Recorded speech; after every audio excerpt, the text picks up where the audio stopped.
My name is Jan Werren. I'm 57, and today is April 28th, 2008. We are in Sacramento, California, and I am speaking with my mother. I am Margaret F. Werren, and I am 84, and the date is April 28th, 2008, and we are in Sacramento, California, and I am the mother of this pair. And it's an honor that I'm really honored. Let's see. So we know what our relationship is. Where did you spend your childhood, Mom? Where were you born? Well, I was born in the hospital in Los Angeles, and I always lived in Southern California. But at that time, my folks lived in Riverside, California, and did farming with tomatoes and cantaloupe. But Newhall, California has been where most of my life has been. And my dad went there in 1926 and started working in the Western silent movies where there weren't talkies. And he was a double for Ken Maynard, and he also was a stunt man and worked in the silent movies. So that got me to Southern California permanently. So I'd been around there most of my life. Tell me that story that you told us once about Grandpa playing both the bad guy and the good guy in the silent movies. Yeah, in the silent movies, they didn't have wranglers or stunt men. The people that were horsemen and wranglers did everything. So one day he would have a white hat on and be one of the white guys in the posse. The next day could be a bad guy and capturing somebody. So they had to be pretty thorough with their horsemanship and acting both. So anyway, that got us to Newhall, California, which is where many of the early silent Western movies were made, and Bill Hart's home is still there. So that got us there in 1926, and I have never lived very far from that area. Tell me some of your earliest memories. Earliest memories of well, I remember going to school. My first day of school, it was in Newhall, and I had a grandmother that could sew quite well, and she had made me my new dresses for school. And we didn't have kindergarten in those days. We went to first grade. So I remember, for some reason, it stayed with me with the color of the dress and walking to school in Newhall. And so Newhall has always been my town, because my husband and I bought a house there and lived in the same house for 34 years and raised our children there. So it's a very wonderful memories of Newhall. Yeah, I can believe it. It must have been hard to leave. It was very hard to leave. The children were gone, and I left in 1982 to move to Eureka, California, and it was a big decision. But I'm glad I did, and memories continue in Eureka, but different ones than when raising a family in my youth and later on in life. Right, and when you were a child, tell me about living on the cattle ranch on Old Mountain in California, Southern California.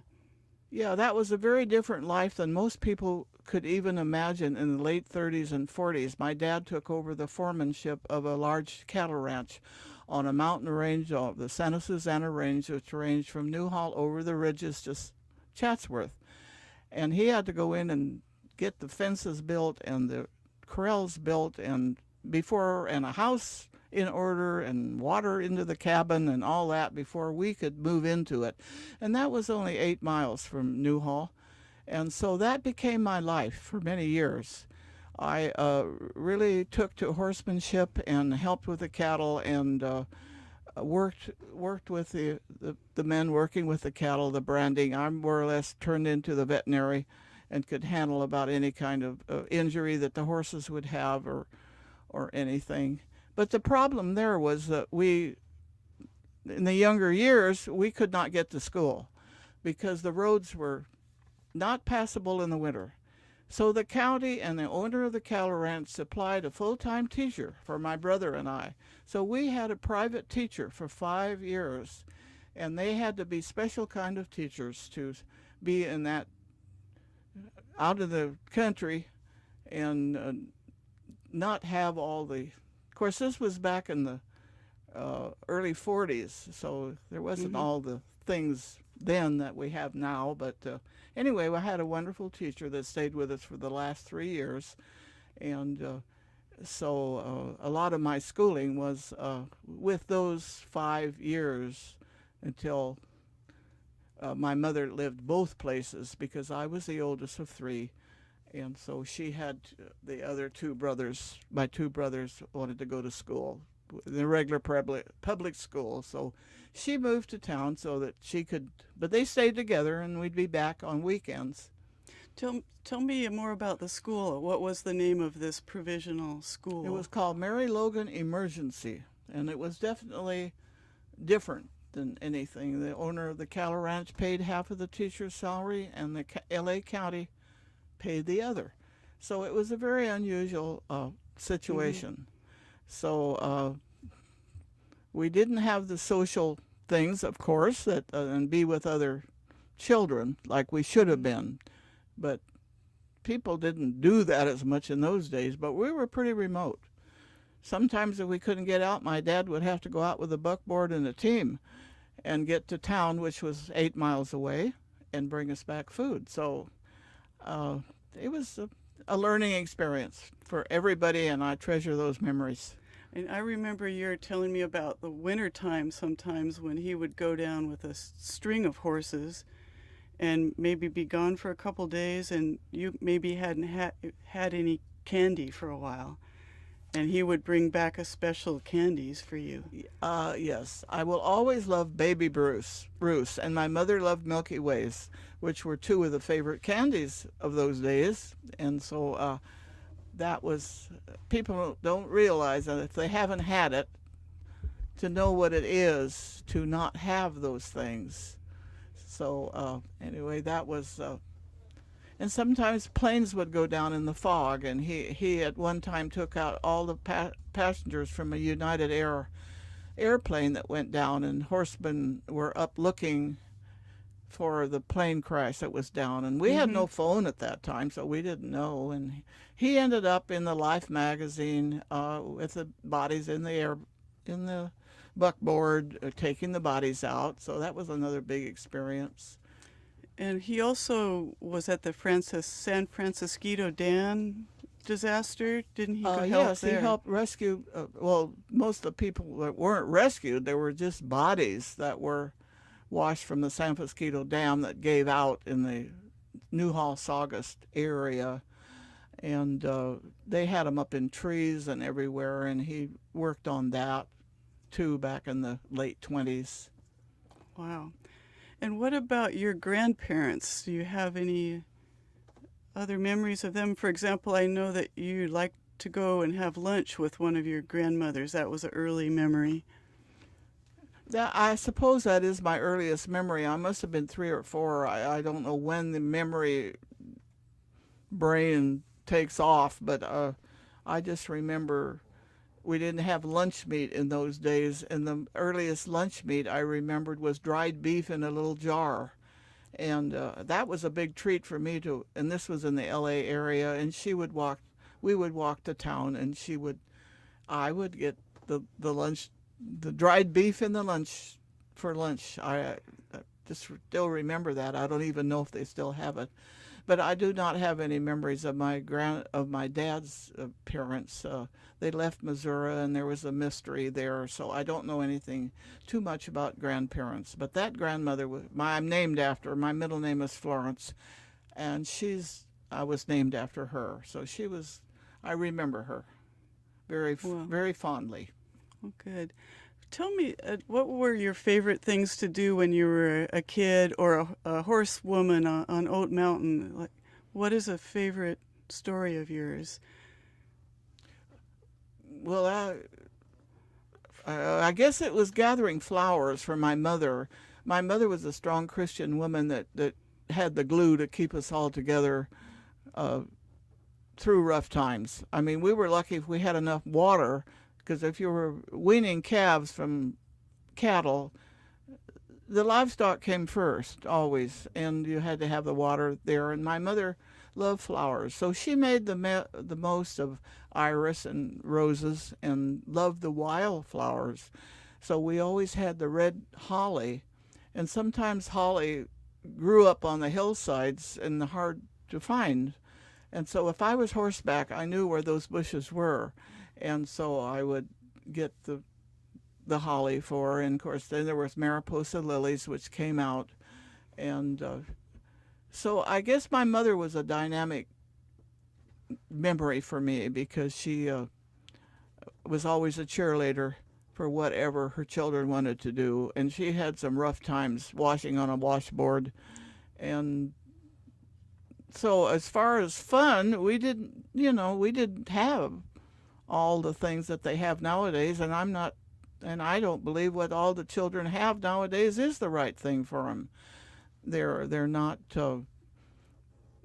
going to have many memories of what was the last TV show they saw, or what the last brand of potato chips, or whatever. That's a good one. Yeah, that's we not very did not have exciting. all those things.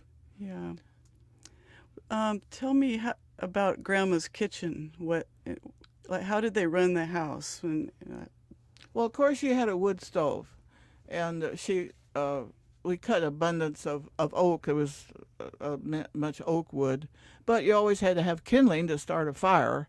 And she had her little axe, and she even the day on her 50th wedding anniversary, she had a heart attack, and family and friends were coming, but she still, before she had the heart attack, she went out and chopped her morning kindling to start the wood fire.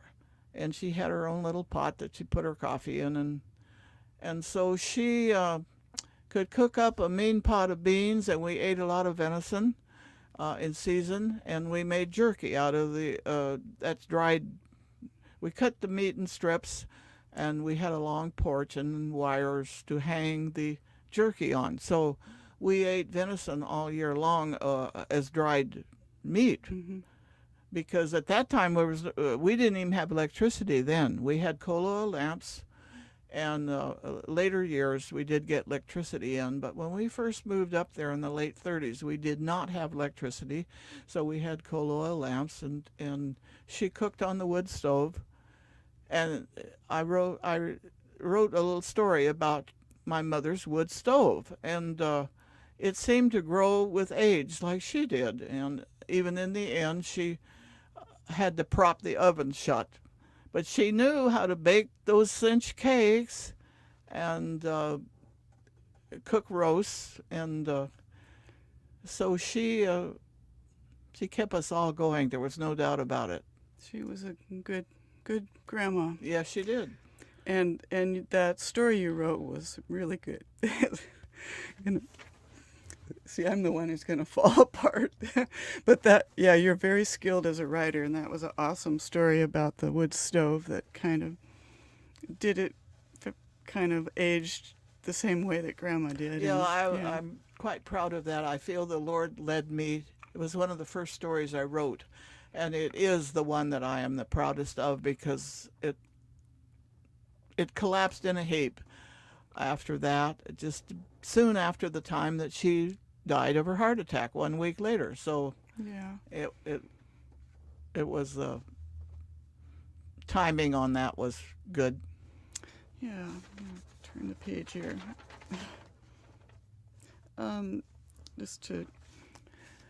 I know birthdays are important in our family, and how did they come to be important?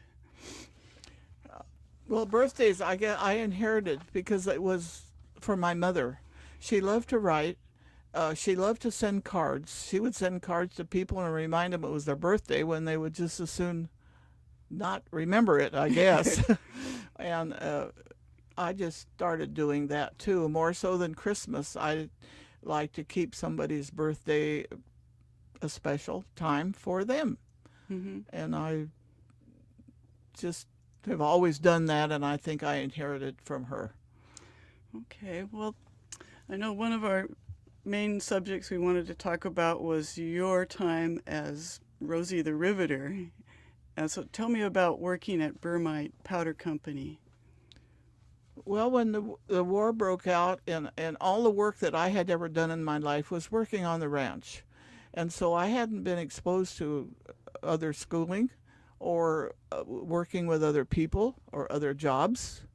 But my 17-year-old brother decided he wanted to, he was a true patriot that fought for our freedom. That's the best way I can talk about him. He was only 17. And he decided he wanted to serve the country. That was in 42.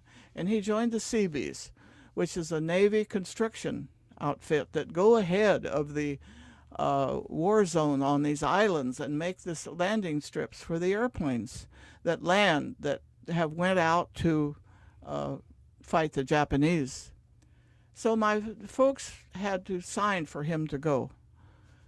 So then all of a sudden I decided it's time for me to grow up, because I was about 18, 19.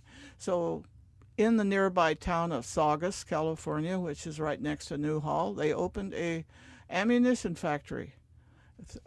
It was a Navy project, and they were recruiting, needed round-the-clock 3 shifts to make these anti-aircraft bullets for the guns on the airstrips. So, I mean, this was a big decision that I had not worked at this. I was not used to being around all kinds of people. I had just been around ranchers and working with livestock. And I thought, I was moved. I thought, no, if my brother can go, I will go. So I had close friends that worked there, older people from the fire department that helped me. And I ended up going there and working this the afternoon shift for 3 years. At that time, my mother was living in Newhall, where my brothers could go to school. They had decided to do that, so I could, live with her. But my dad built me a corral, and I still had my horse down there, so I would ride up and help him with the cattle. But that's how I got into Burmite Powder Company in Newhall, and we were excelled in ammunition making. And what was your job? Well, I generally worked on a machine that tightened the fuse on the end of the projector. There's 3 pieces to an anti-aircraft bullet. And I would sit at a little machine with a protective plate in front of me, and I would stick 1 bullet at a time up into this chuck, so that was spinning as I stepped on the foot pedal, and the chuck would go around and tighten the bullet fuse. Well, and then the inspectors would come by periodically to make sure that the machine was working right. So one day the Navy inspector came by to inspect, and he made the big mistake of stepping too long on the pedal. The fuse got hot and it blew up the machine, and he had his face around too close, and it killed him. So here was my mother had to live with that, to knowing that every day I went off to the ammunition factory, and we never missed a beat. I mean, she prayed a lot, and it was just, we had patriotism in those days, and we continued to operate and do. We were invaded, and we saved. What do you mean by saved? Well, I mean, we continue to help save the country. I mean, we had quite a crew. I was friends with a lot of those people for a long time, and most aren't living now. So, did you tell your mother that the man died? When I came home that night, yeah, my mother was always up. I worked the 3:30 to 11:30 shift, and she, yeah, you can imagine what it did to her. Yeah. And so, what happened with Audie? Well, my brother, with the Seabees, they sent him to Camp Perry, Virginia, which was the training place for Seabees, because they were a special unit. And he had a lot of experience on the ranch with a tractor. That's what had to have experience on building roads and grading roads at the ranch. So he got into that because that's what he liked to do, and that's the only thing he had done. But he got in a weakened condition in Camp Peary because it was a damper country than Newhall, and he ended up with pneumonia. But he finished the primary early boot training, as you call it, and was on his way home on a train and to surprise my parents before he was sent overseas. But on the train, he left with pneumonia in a weakened condition, and he got pneumonia. So it got so bad, they had to take him off the train in Needles, California, and they notified him. And he was too weak, and they took him to a naval hospital in Corona, and he died there. So that periodically knocked my dad. He never was the same. I think he went into probably depression is what they'd call it nowadays, and there was nothing to help. So my mother got stronger and he got weaker, and so that was a very sad part of the war, because my own children don't remember my dad as he was, because he was a very capable man that could fix plumbing and work with livestock and build fences and work on cars and do all those things that you do at a ranch, because you don't run to town every Right. day to pick up a bolt, because you better learn to get it together. Because so that was what happened with my brother. So that just kept me going. Yeah, how did you react to it? Gee, I don't remember that much about it. I remember going to the fellow's funeral. It was a veteran's funeral, and of course I was only 18 or 19, and I just must have blocked it out. I don't remember. Probably. Because it could have been me just as well, Yeah. as him. So, So, how did you meet Dad? well, I met your dad while I was working. My brother hadn't passed away yet, and I was working at the Burmite ammunition factory. And I would go up periodically when I could and help my dad with the livestock, ride my horse up from Newhall. So I had heard that they had hired somebody to help for a while, somebody that was in between the Navy Air Corps and the Army Air Corps. And my dad knew his parents. So I went up. I still remember the day. I rode my horse to the gate to open up, and I saw your dad's standing there, and I thought, who is that? Because he was a pretty good-looking guy. And I guess there must have been love at first sight, because I missed a few days of work after that. I stayed there and helped with the cattle, Wow. and the romance just bloomed in a few days, and it never died out. Cool. I bet he was pretty dapper, because he was a very charming man. Yes, he was very good with people. He had studied to be a veterinary, but he didn't finish his training at Pullman, Washington, was a veterinary college. And he should have, because he had a very unique way with animals, caring way, and also with people. So, yeah. So, how did you guys go from falling in love to getting married? Do you remember a proposal, or, how did it progress?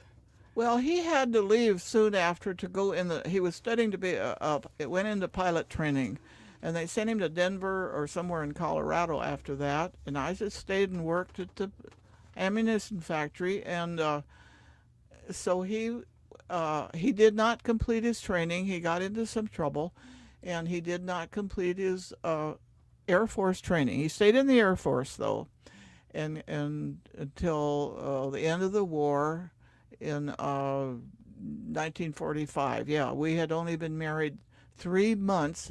We were married in 1945. The war was over, and he was in radar. He worked with that. They never sent him overseas.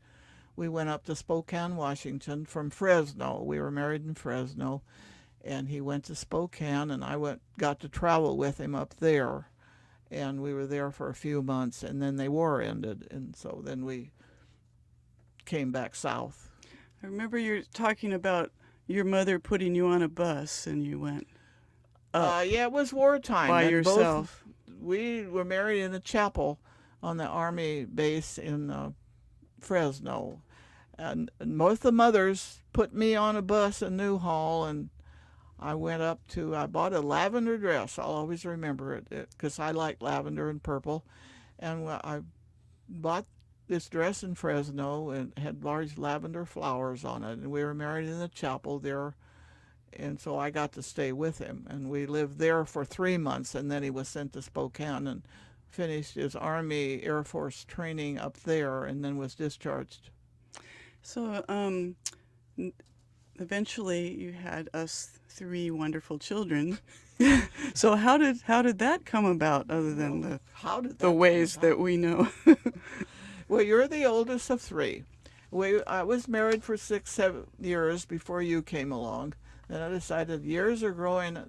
In the meantime, we had bought a little house in Newhall, and your dad was working for the sheriff's department in L.A. County, so he had landed a good job at a prison farm in Castaic, California. So we bought a little house. I remember the day we saw the little house we had rented, and your dad said, "I don't like this renting thing." This was in 1945 we were married, and we bought the house in 49. And here was this for sale sign sticking up through a bunch of weeds on a new little house in Newhall. He said, "Let's go check this out." So we did, and we ended up buying it and living in it for 34 years. And of course, you were born in 51, and then Wendy in 54, and Brad in 57. So all of that you ever knew was in that little house on Chestnut Street in Newhall. And Yeah, we appreciate the stability and the friends that we had all our lives, our childhood lives, and some of us even now. We all have friends that we made when we were little kids there. So thanks for sticking that out. So what you were talking about the difference in our upbringing compared to present day, having to do with a lot of the mothers being at home then. Well, yes, we didn't. You didn't get a lot money coming in, but things didn't cost, as everybody knows what it does now. And I was active in church work and in PTA, and mothers stayed home, and we did those things. I did a little child care later on at home, and quite a bit of that, but staying home. But we got into 4-H, and we raised guide dogs for the blind, which was one of the biggest family things we ever did. When you can take a puppy and get it for a year used to people taking it places, showing it in fairs. And so Wendy, my middle child, was especially good disciplinarian and with animals. And we raised the puppies until they were old enough to go back to San Rafael and become full-fledged blind dogs for the guides for people. And we would get to go up to San Rafael and meet the blind person that got that dog. And I believe that was one of the most outstanding things that a family ever did, because it took a lot of work, a lot of dedication on Wendy's part, and all of us worked together on that. We also raised goats for 4-H and showed them in different fairs. Mm-hmm. And all of you we had Nubian goats mainly, which were the big-eared ones, and then you had Sonnen. It's a Sonnen group. So, and they also were swimmers. All 3 of you were swimmers because we lived near a county pool, and those were good jobs. When you turned 16, you could work at the pool and be a lifeguard, and so all 3 of you did that, and that was a wonderful job for the summer. And Brad even came home from Humboldt State when he went up there to college, and he would work as a lifeguard through the summer. And then Wendy is the swimmer in the family, the big one that went on to college to take aqua sports, and she became an outstanding swim instructor, lifeguard through the Newhall pools, and also at college. So swimming, raising the animals, and I was a stress one on keep up those schoolwork. I mean, and being honor students, and I'm proud to say that most of you were. Yeah, I appreciate the discipline that you taught us, because now we've used it all through our lives, and yeah, it's really been helpful. So thanks. But we can recap on questions or subjects we thought of later if we forget them now. But I'm talking about my grandparents, and they passed away in the 70s, and what was that like for you? Well, it was very sudden. Like I said in the past, my mother had a heart attack on her 50th wedding anniversary and died a week later. And I don't believe my life has ever been the same since she's gone, because she was my main cheerleader, and I have tried to be that for my parents too.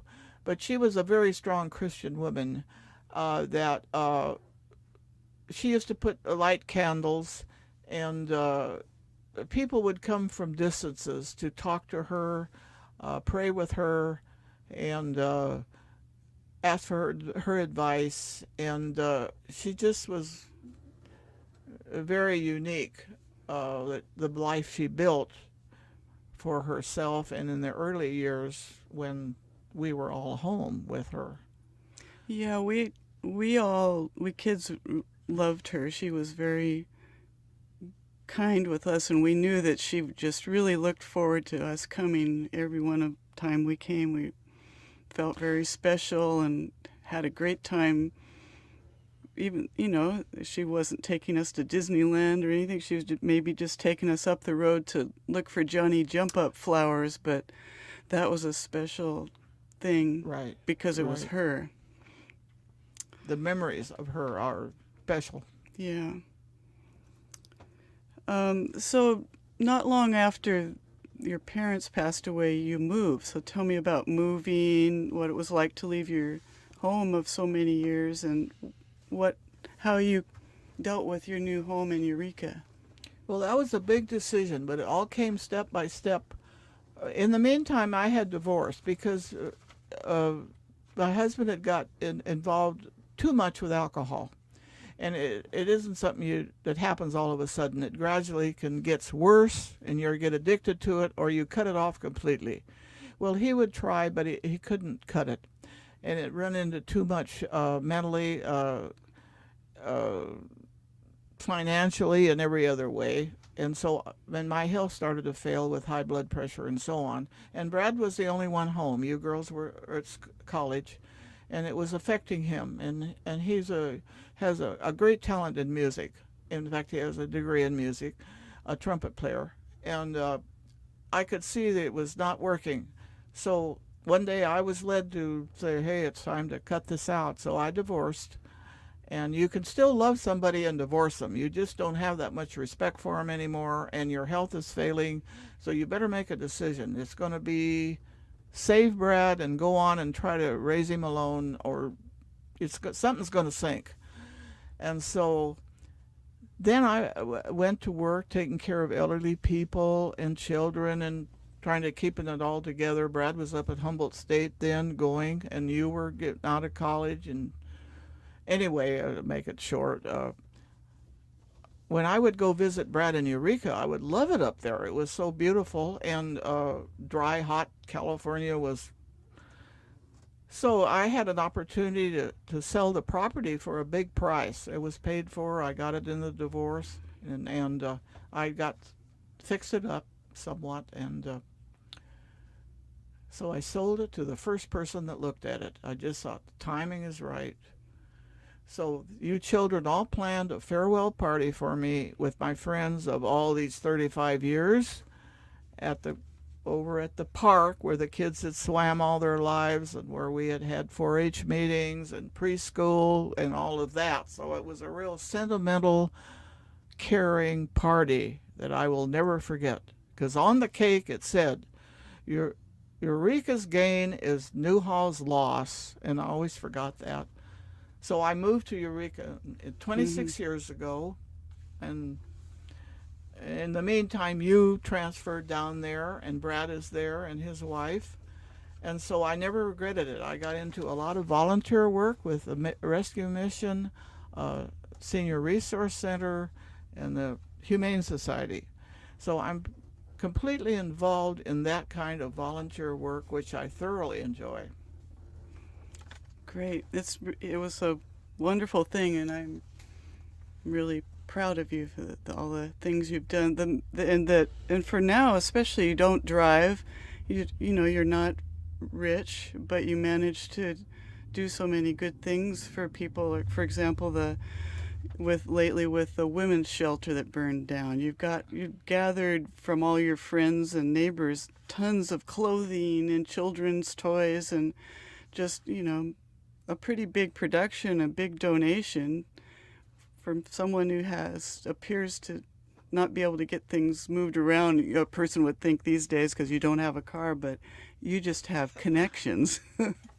So we have just a few minutes, and we had and I know you had some things that you really wanted to talk about at the end. One was about what the proudest things were in your life. The proudest things that I am proud of at this very moment are what my 3 children have made in their life.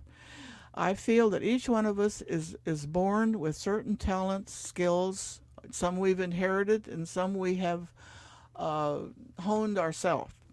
Each one of you have your own. You are the speaker, the journalism English person that can write and speak and do that type of wonderful thing, and you have done it with a good education.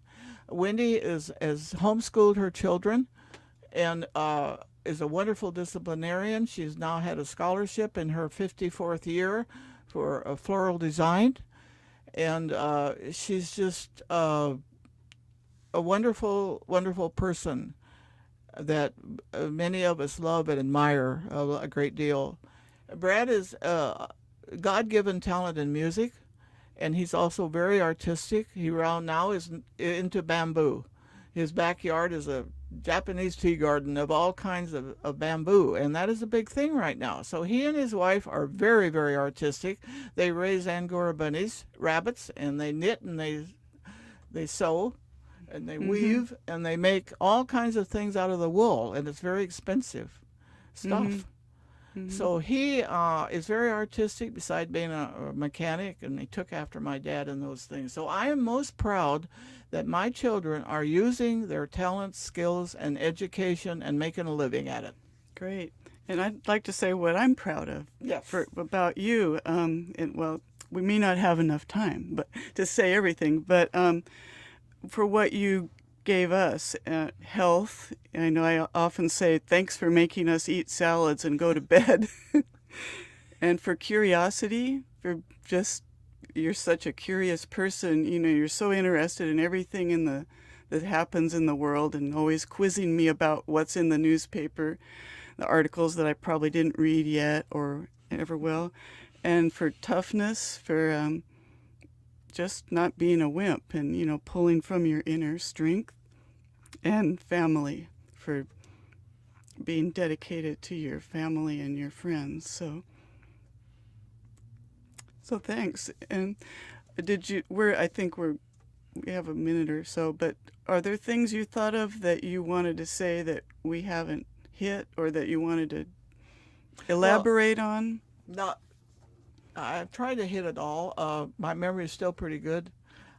There's 4 grandchildren out there that are progressing wonderfully. One of them is moving to Humboldt State in Eureka, in our area, in August, and she will finish her education. She has been working in a large camp in Newhall, California, which is San Diego, and this is Wendy's oldest child. And she is very gifted with working with especially middle school children in camping. That's everything from rock climbing to canoeing to deep sea diving and all of that. She takes from the Sierra, and so she wants to get a degree in that. Many colleges don't have that, but Humboldt State does.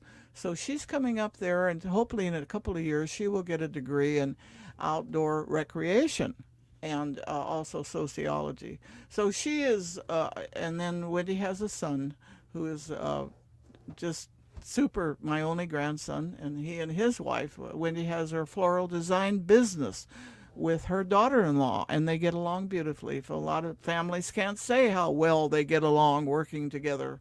Mm-hmm. And then Brian is a technical engineer type, and then Brad has two girls. One of them works with mentally impaired people in a home.